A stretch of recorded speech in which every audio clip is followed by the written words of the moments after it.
Hey, I'm Steve Lindsley.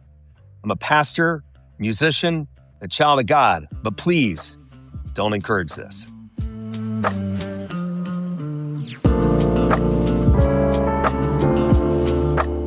Broadcasting just steps away from the world-famous Miami University campus in the heart of scenic, breathtaking Southwest Ohio. Friends, you're listening to Don't Encourage This, a series of conversations on meaning-making and the creative process with artistic and interfaith voices. I'm your host, Mark Von Bullock. I am a minister in the Presbyterian Church USA. I'm pleased to welcome my good buddy, the Reverend Steve Lindsley, to the program. Steve is, among other things, a musician and independent recording artist. He has recorded and released 8 albums and EPs since 1997. His most recent album, Back Again, dropped in April of 2023 and is available, along with the rest of his back catalog, at stevelindsley.bandcamp.com. In his day job, Steve is a minister in the Presbyterian Church USA. He served for many years as the pastor at Trinity Presbyterian Church in Charlotte, North Carolina. Prior to that, Steve also served churches in Mount Airy and Lexington. He is currently the Executive Presbyter of the Providence Presbytery in South Carolina and serves as the Senior Ministry Strategist for Horizons Stewardship. I'm thrilled to have Steve on the pod this episode. One of the common themes of these podcasts is the intersection of art and spiritual expression. Steve's long career in ministry and in recording has threaded that needle very elegantly, I think.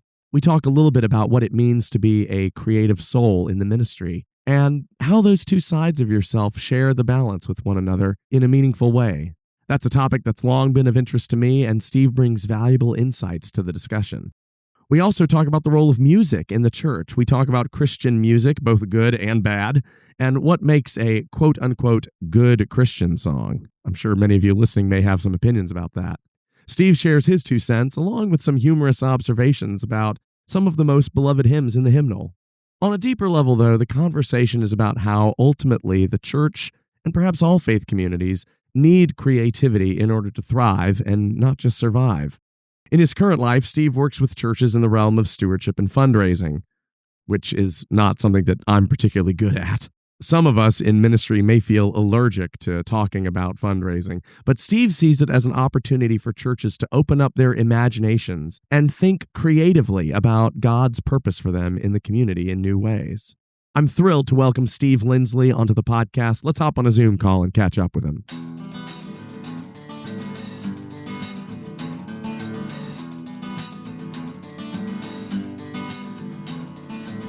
You appeared on stage this past summer at the 2025 Presbyterian Youth Triennium in Louisville, Kentucky, playing with the Nettletons. And it was really cool to see you playing that night. I just wanted to ask you, because we haven't had a chance to talk about that, what was that experience like to get to play at Triennium like that? How did that feel to you? What did that mean to you? I mean, I dropped in for like 24 hours to play with the band because I had some other stuff going on in my life that I wasn't able to be there the whole time.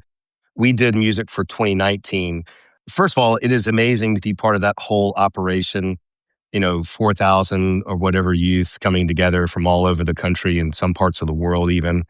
So I just have the utmost respect for Gina and the team of folks that put that together every 3 years. But also to share the stage and to make music with the particular individuals in that ensemble. I mean, these are when 2019 or a little before 2019, when I got asked to head up a group to lead music for that. I wanted to pull together the best of the best, and everybody said yes. And so, it's the kind of thing where you're playing with a group of people and they make you better. So I love that experience, and I love just the whole vibe of Triennium and that point in any song leading when they being the audience, the gathering, whatever, take charge of a song. And if you stepped away from your mic and your instrument, they would keep singing. To me, that's like the ultimate goal of any song leading experience when it gets to that point. And always a joy to get to do stuff like that for sure. Jerry Chapman, who's a guy I've played music with forever and kind of got him into sort of the Monterey Presbyterian Youth Conference scene. Yes. Aisha Brooks Johnson, who is the most amazing singer and can take the classic expression, she could sing the phone book and you would sit there and listen to it for hours. Her husband, Alonzo Richards, amazing, versatile musician. And then Carla Dos Santos Webb, on bass primarily. So anyway, it's 6 of us. And yeah, we're doing music for the Luminosity Conference in March that the Presbyterian Foundation is putting on in Disney World. Oh, wow. Cool. For like 3 days. And so that's going to be exciting to sort of, anytime we can get together with that group, it's a joy. That's super cool. That'll be an interesting experience, get to play at Disney World. I know a little bit about it, learn more about it as we get closer to it, I guess. Good. Steve, I was trying to think this week about what my earliest memory of you is. And I grew up in Sumter, South Carolina. I was a member of the First Presbyterian Church in Sumter, and my youth pastor growing up was a fellow by the name of Nick Yoda. That's right. His name has been mentioned on this podcast before. And I remember one evening, I think it was at youth group, Nick brought in a musician to play for our youth group, and that musician's name was Steve Lindsley. Yep. I think that's the first time that I heard your name, saw your face, was in a room with you, and I remember like you had CDs with you, and it just blew my mind as a teenager. Like, oh my God, he has like CDs. He's recorded albums. Like, how is that? My teenage brain didn't understand like people like you and David Lamott who had albums. I was like, oh my God, they must be like super famous, successful musician type people. I remember thinking that was just the coolest thing ever. And that was my first memory and impression of you.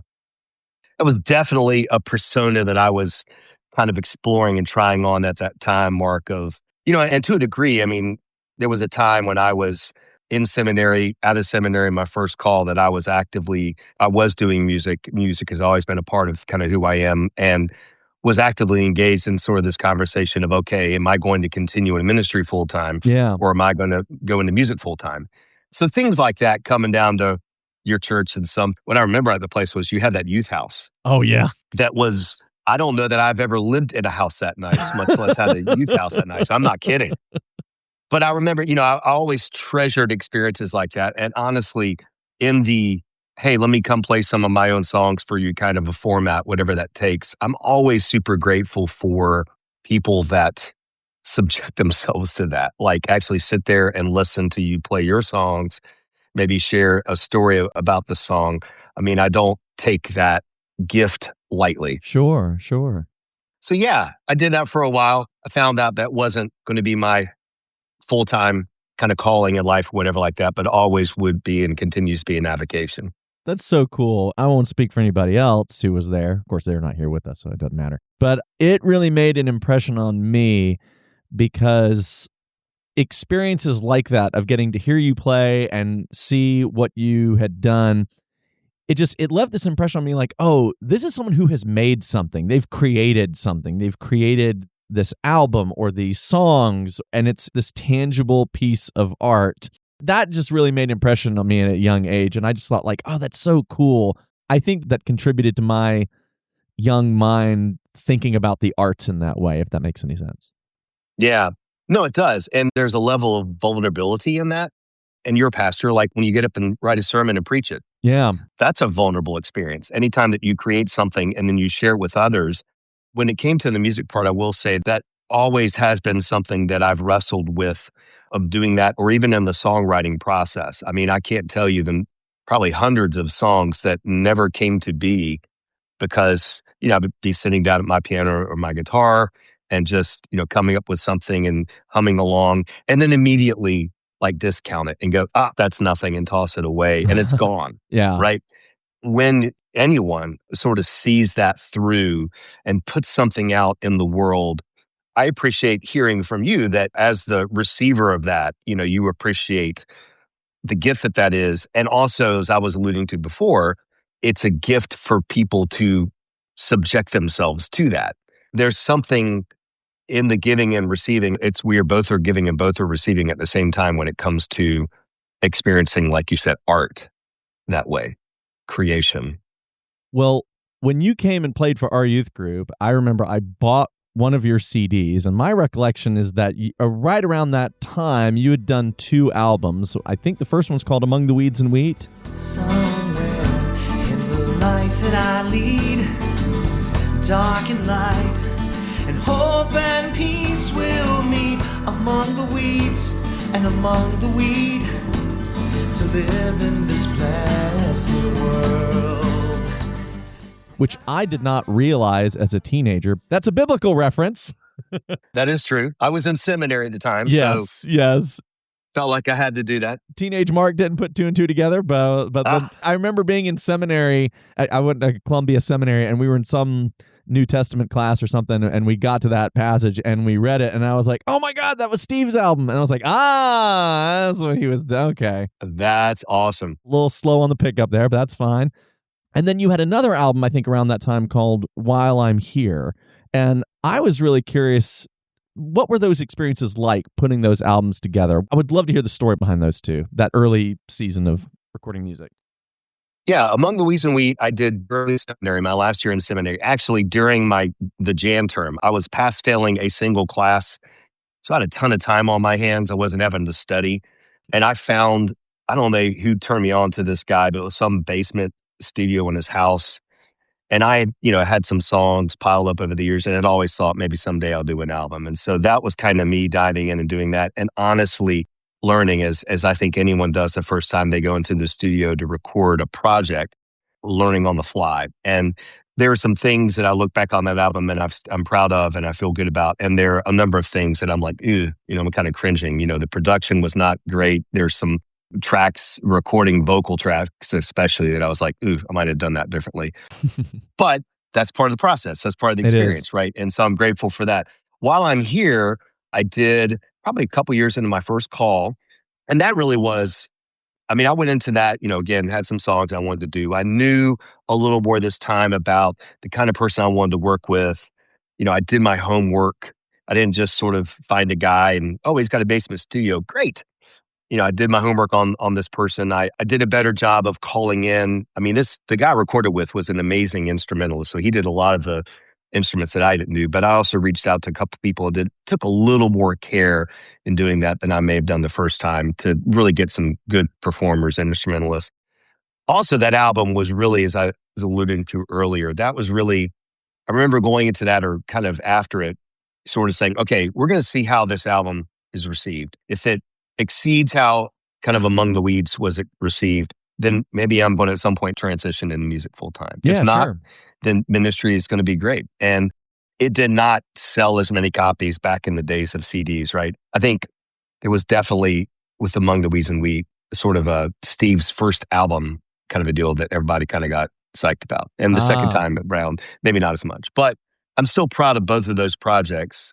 Me learning my musical voice and continuing to explore how I might express faith in music without feeling like I was writing contemporary Christian music. Yeah. And also, this did not come along until really the last project a couple of years ago, back again.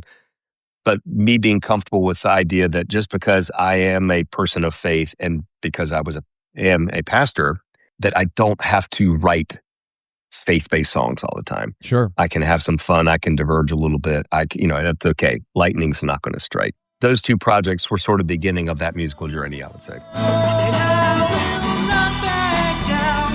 It's time to go. Rid myself of the emperor's clothes to see myself for who I am, child of God and a humble man. I think that's very well said, Stephen. And I agree, like as someone who's listened to your music over the years, it definitely has an undercurrent of that faith and theology to it. But you're right, the songs do not come across as what some of our listeners might consider quote unquote Christian music. And I think we all know what we mean when we say that. It's not like, I want to praise him. And, not that there's anything wrong with that, but I really appreciate your music has a real thoughtfulness to it and a depth to it and nuance to it. And the theology is woven into it in a way that a lot of music in that genre, in my opinion, doesn't always go there. And that's always what I've appreciated about work you do. I appreciate you saying that. I really do. I have written some songs, not many, but a few, that are specifically for group singing at a youth conference or something like that. When you lead music for a Mantra youth conference, you're sort of expected to write a theme song, right? I like doing that. It's all about the context. And I grew up listening to a lot of contemporary Christian music. Sure. And I think what I realized over time is that, for me at least, I did not want to be limited by that. Yeah. And it took a long time for me to actually put that into practice, I would say.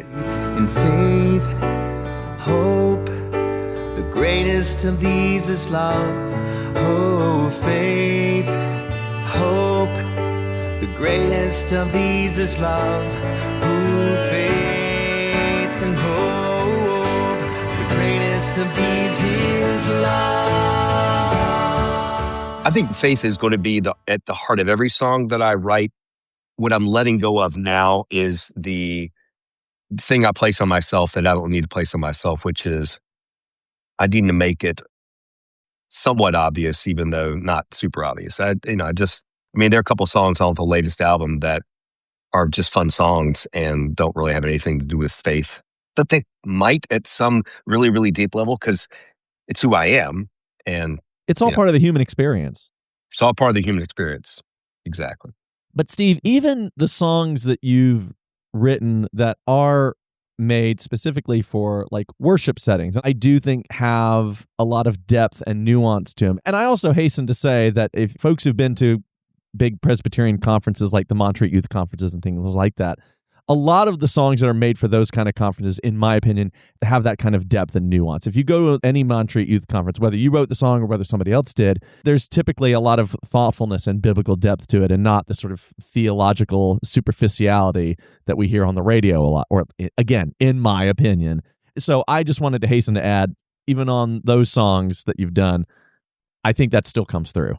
Yeah, again, I appreciate that because I do, even when I'm leading songs for a youth conference or training web like that, like I'm fairly picky about the kind of songs that we select. And in our Presbyterian world that we live in, sometimes that's more or less mandated, right? As far as songs that don't specifically refer to God in male terminology and, sure, just theologically more mainstream and appropriate. But I mean, and the Bible doesn't always refer to God in male terminology either. It's right, but that's a whole other podcast. But I think, yeah, I'm kind of picky about the songs, always have been, like No Jesus Is My Boyfriend songs. Yes. Is sort of my go-to Thank terminology. You. Songs that have a good melody, songs that are singable. I mean, I remember pastoring a church, picking hymns on Sundays. Oh, yeah. I was always less concerned about picking hymns that people were familiar with and more about picking hymns that were singable. Yeah. There's a difference. The two certainly can be the same, but they don't have to be. Yeah. There are, God bless the people that wrote them, hymns in our hymnal that are not singable. Yes. And I don't want to make people have to, I want them to lean into a song and get into it, but I don't want to make it hard for them to engage that experience.